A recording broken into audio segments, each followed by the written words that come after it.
What's up, everybody? I hope you're all feeling amazing out there today. If you are new here, I'm Anthony DeJoya, and this is Movies Never Say Die, your home for 80s and 90s retro movie content, and this is volume 10 of my Forgotten 80s Movies Worth Not Forgetting series. All of the past volumes will be linked in this video for you guys to check out later. Today, I have the final volume in this series covering another 10 Forgotten 80s gems. This volume will have the usual action, some fantasy adventure, a little drama, a dose of comedy, and more. So let's get into it and close this series off with a happy ending.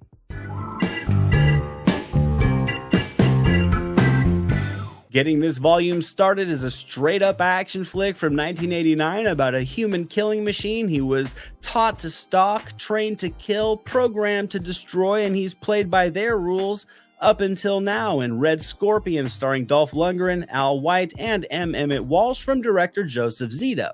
Whatever happened to Ivan Drago after losing to Rocky Balboa in front of his home country of Russia on Christmas?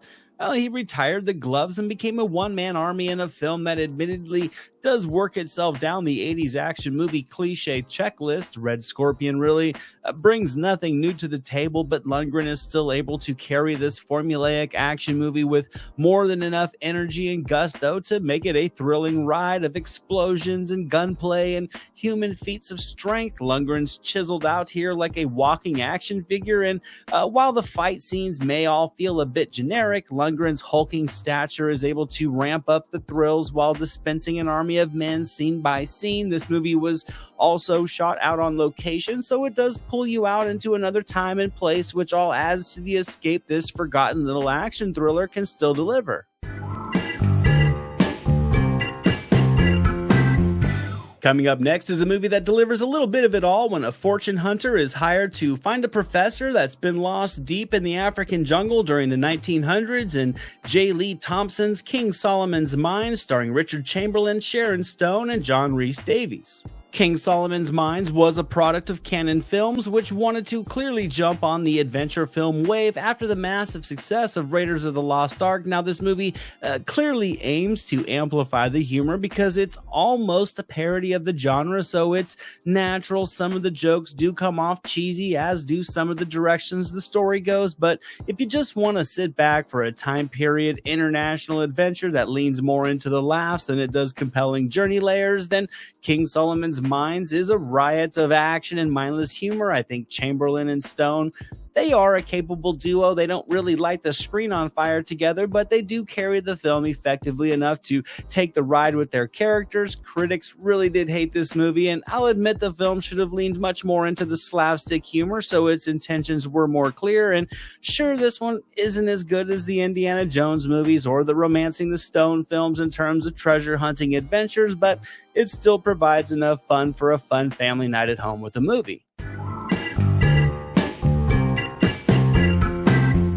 You know, there was actually a time this next fantasy adventure was one of the most epic films on the market, with a story centered around the Greek gods when Perseus would battle Medusa and the Kraken to save Princess Andromeda in 1981's Clash of the Titans, starring Laurence Olivier, Harry Hamlin, and Claire Bloom from director Desmond Davis. Now, to me, Clash of the Titans is the type of movie that just defines this list perfectly. Everybody has more than likely heard of Clash of the Titans, and many have undoubtedly watched it countless times as a kid, but this epic exploring the mythology of the Greek gods and their battles has more than likely also been forgotten from your mind. However, this movie, as campy and as grandiose as it is, still delivers a fun ride of nostalgia. This movie was really cutting edge visually back in 1981, despite stop motion having been around for a while, and I think still watching now, all the effects and techniques used to build the world in this movie is still impressive. The cast also is fantastic, with names like Laurence Olivier and Harry Hamlin, and they all are really able to breathe personality into these larger-than-life figures. And yeah, the film gets a bit too cheesy in places, but it was the early 80s, and I can still appreciate how the filmmakers really just swung for the fences with Clash of the Titans in terms of creative ambition, and the result was a movie that I think every American home had in their cabinet full of VHS tapes.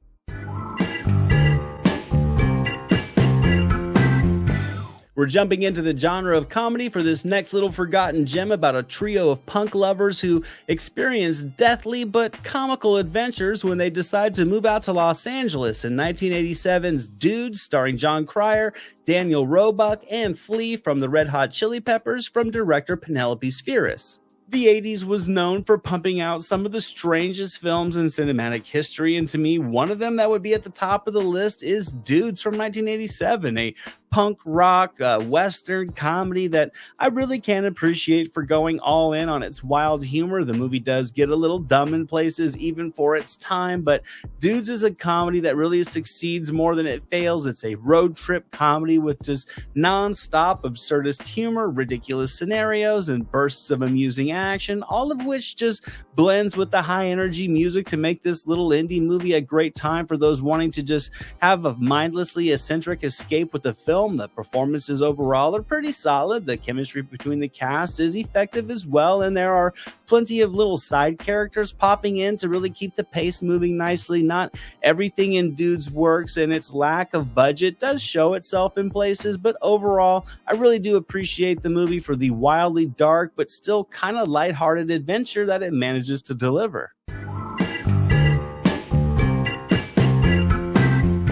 This next psychological thriller stars a legend, and it would follow a rogue cop who chases a serial killer until he becomes the hunted in 1984's Tightrope, starring Clint Eastwood, who also co-directed this one alongside Richard Tuggle, with Allison Eastwood, Dan Hedaya, and Genevieve Bujold filling out the focal cast. To me, Tightrope is really one of Eastwood's more overlooked movies. It's like Dirty Harry meets a psychological thriller, and I think seeing Eastwood's character just spiral into the darkness of this case is still a very foreboding and ominous journey all these years later. And this one, I think Eastwood's really able to kind of expand on his Dirty Harry role without having to over-rely on the macho bravado. And I think it's really great for the needs of this gritty serial killer flick because he just feels more grounded and more sincerely determined. This is also a movie that very much lurks in the shadows. It keeps you feeling uneasy while watching, and with a nicely layered story, it's really able to weave a compelling murder mystery. The tension also,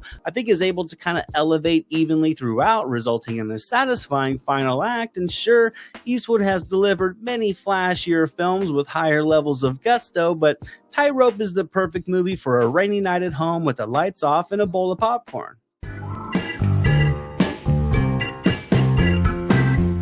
This next movie is one of those from the 80s that was just able to take a wide range of genres and blend them into one awesome cinematic ride when a mercenary is hired to rescue a singer who's been kidnapped by a biker gang in 1984's Streets of Fire, starring Michael Paré, Rick Moranis, Diane Lane, and Willem Dafoe, from director Walter Hill.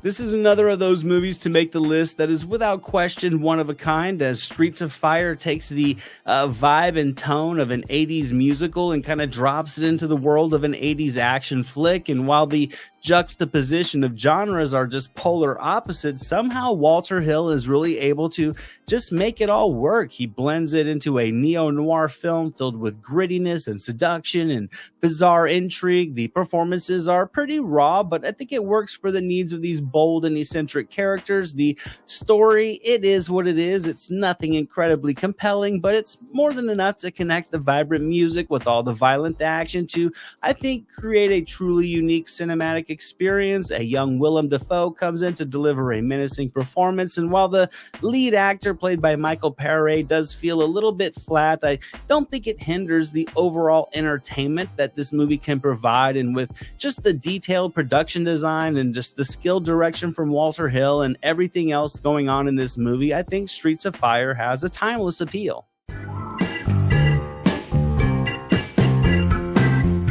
We're diving into pure comedy for this next 80s gem, featuring a comedic icon who stars as a gambling addict that must get his shit together in order to inherit his mother-in-law's colossal fortune in 1983's Easy Money, starring Rodney Dangerfield, Joe Pesci, and Geraldine Fitzgerald, from director James Signorelli. I think through this charming little comedy, that stand-up legend Rodney Dangerfield was able to step seamlessly from the stage to the big screen with this just hilarious film that thrives on all the things that made Dangerfield such a brilliant comedian. He's dropping comical one-liners and jokes from start to finish. He's delivering all his mannerisms and his expressions that have been so funny over the years. He's delivering a string of amusing sight gags throughout this silly plot as well, and it's all just a mindless escape of jovial fun. I think the supporting cast is solid as well, led by Joe Pesci, who I personally think comes in to really cement this cast perfectly. I think Pesci is hilarious in this film as well, but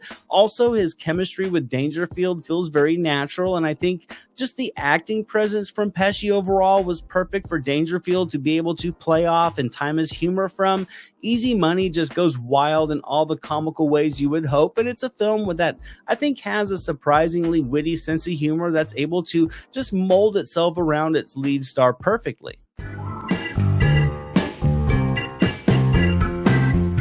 This next gritty crime drama takes us to the mean streets of Chicago when a young criminal is sent to reform school after killing a rival's kid brother in Rick Rosenthal's Bad Boys from 1983, starring Sean Penn, Rennie Santoni, James Moody, Ali Sheedy, and Asai Morales. Now, Bad Boys is a forgotten film that I think is very well crafted on many levels, from the acting, which is phenomenal, to the writing, to the production design, and front and center, the incredible direction from Rosenthal, who's able to create an inviting intimacy to this grimy story that could otherwise, I think, easily turn people off. There's a sincerity in Rosenthal's direction that just blends perfectly with this cold, gritty plot, and it just results in an unnerving film that's just fueled on emotional intensity. I think Penn delivers a very raw performance that fits his violent and wild character nicely, and the supporting cast I think must be commended as well, with Sheedy and Morales and Santoni and a young Clancy Brown all leaving their imprint on this story. Now, Bad Boys is certainly a heavy film in terms of drama. It's a movie that can make you feel uncomfortable, and it may not have the most rewatch value, but it really never gets melodramatic. It keeps a grounded atmosphere, and to me, it's one of the best of the forgotten films from the 80s.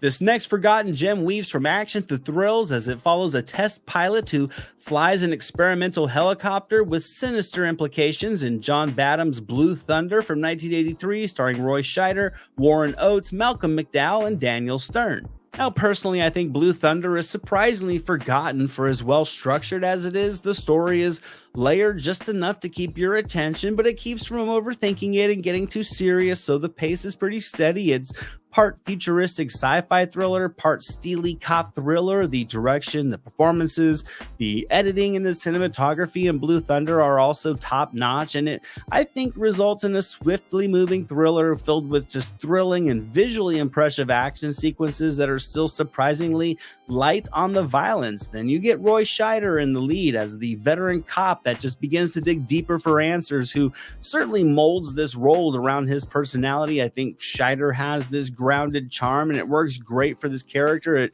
makes him extremely likable and relatable, so you can take on this case and search for answers with him as the state-of-the-art Blue Thunder is dogfighting with other helicopters all over the skies of Los Angeles. Blue Thunder really ramps up the suspense nicely, and it goes out with a satisfying bang that I think still very much delivers all these years later. And closing out this volume and my forgotten 80s movies series is a martial arts action flick that certainly does have a cult following, but one that may be forgotten by many as it follows an American who has mastered the world's most deadliest art in 1984's American Ninja, starring Michael Dudikoff and Steve James.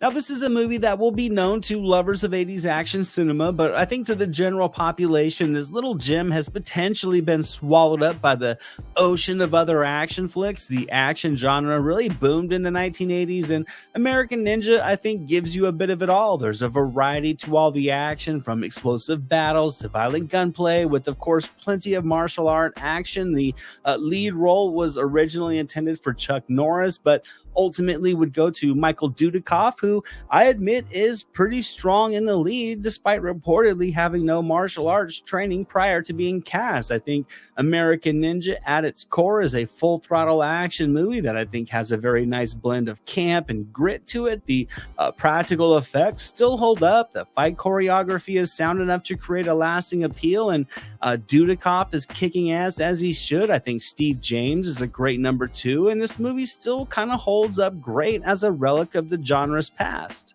And that's it for today, guys. That wraps up Volume 10 and my Forgotten 80s movie series. I hope you guys have enjoyed this ride back into the forgotten shelves of 80s cinema. I thank you guys all so much for watching and for commenting and dropping all of your picks for Forgotten 80s movies. The volume of comments was incredible. There were so many awesome movies that you guys all mentioned. So I will be doing one more last encore edition, a viewer-selected volume, to kind of give a shout out to as many of you guys as I can for some of the movies that you've picked. So be on the lookout for that volume coming very soon. I hope to see you guys all back for it. And until then, movies never say die.